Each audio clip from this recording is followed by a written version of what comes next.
Hello, everyone. A question I've been getting asked very frequently in the office here is my thoughts on the new GLP-1 medications and if they're right for them. So I want to take this time to explain all the risks, benefits, and alternatives to these medications, which is something that your doctor should be doing before they prescribe anything so that you can make a more informed decision. But I find that that is not always the case. So here I am with it. GLP-1 stands for glucagon like peptide 1, which is a hormone that your body produces naturally after you eat. It helps to signal to your brain fullness, get you to stop eating. It slows digestion so that you break down your food and absorb it more thoroughly. And it helps secrete insulin, which helps take all the glucose out of your blood and put it into your muscles. Unfortunately, this hormone has a very short half life, which means its activity is only very short in duration. However, scientists found that if they can create it synthetically, they can prolong that duration and therefore benefit people more. So they actually created these medications, which have been around for decades for diabetics to help with blood glucose control. What they found with these medications is not that they only work really well for controlling blood glucose levels, but they actually have a side effect of reducing weight, mainly through the process of telling your brain that you're full sooner so that you eat less. Now, studies have shown that when taken for 68 weeks, you can experience about a 15% decrease in weight, which is very substantial, especially if you are suffering from obesity. In this case, they literally are life saving drugs because we know all of the risks and chronic diseases that are associated with obesity. The problem is these drugs don't actually fix the underlying causes of weight gain. It makes sense. The physics holds up that as long as you consume more calories than you burn, you will gain weight. So, to lose weight, you just need to diet and exercise, right? Decrease the amount of calories, burn more calories through exercise than you're consuming. However, we find that that's not that easy. We don't actually see the results that we're supposed to. And that's because your body has a lot of different ways that it actually wants to hold on to that weight and make you gain weight. So, the moment that you stop taking these drugs, you can actually experience about two-thirds weight gain back. And for some people, they actually hit a plateau while taking the drug and start to regain that weight even though they're taking it, which means that now their prescription dose is being increased, which then further increases the risk of side effects or more serious risks.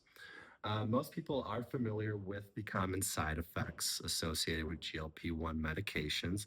They are nausea, diarrhea, constipation, abdominal pain, fatigue, headaches, and an increased rate in your heart rate. Um, Mainly because these drugs are designed to make you feel full, and if you've ever overeat, you notice the nausea, GI problems that come with that. For some, these side effects are minor and do go away over time. For others, though, they are so severe that it actually causes you to stop taking the medications, and then the weight and all the risks associated with that weight do come back. Now, what is less talked about and really needs to be understood before you can make an informed decision about taking these drugs is what are the serious risks associated with them? There's actually a 50 to 75% increased risk of developing thyroid cancer. And that is because you have GLP-1 hormone receptors on your thyroid gland because your thyroid is a major organ involved in metabolism. 9 times increased risk of pancreatitis because again your pancreas is very involved in metabolism. You can expect to see about 20 to 30% muscle loss which is really detrimental, especially as we age and we naturally lose muscle over time. This can be really significant, can increase your risk of falls, broken bones, injuries, which are much harder to recover from if you are overweight, obese, or fall into that elderly category. And anhedonia. This is the loss of pleasure. And the reason you're losing pleasure is because GLP-1 is not just a gut hormone, it's a brain hormone. So it actually dampens the dopamine response in your brain. So for some, they actually lose all interest in food. They just don't have any desire for it anymore. It doesn't taste good anymore. For others, it goes in another direction where certain activities become less pleasurable. um, Mood dampens overall, leading to more depression and anxiety. And unfortunately, this is just a short list for the duration of this video. Now, the big question is who should be taking these medications? Um, the manufacturers have actually made it very clear that they tell prescribing doctors not to prescribe it to anyone with a BMI less than 27.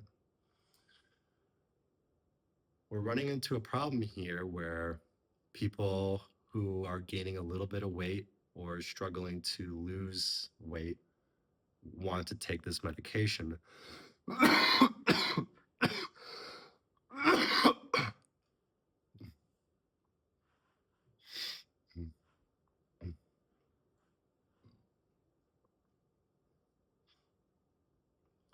So now we run into the big question of who should be taking this medication. It's been touted as this miracle drug, but it's way more beneficial for certain populations than others. And the manufacturers of these drugs have made it very clear to prescribing doctors that they should not be prescribed to anyone with a BMI less than 27. The risks way outweigh the benefits in this case. Um, if you have a BMI of over 35 and do not have a family history of thyroid cancer and are not trying to get pregnant, then most likely this drug is going to be really beneficial for you. It could quite literally be a lifesaver. Whatever category you fall into, this drug is not enough.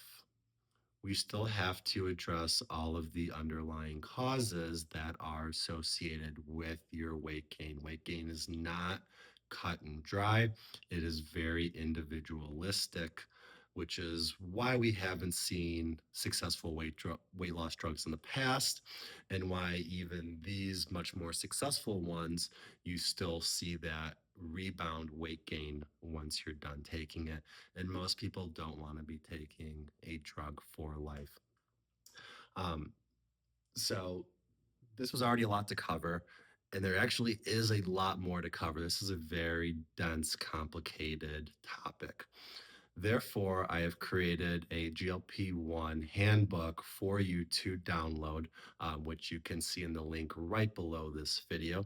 It will give you a lot more clarity on the risks, benefits, and alternatives to these medications and help you decide if it is something for you. So if you are already taking a GLP-1, you're considering taking one, or you want to avoid it altogether, highly recommend downloading that file below, so you can have a better understanding of weight gain and weight loss and all the factors that go into it.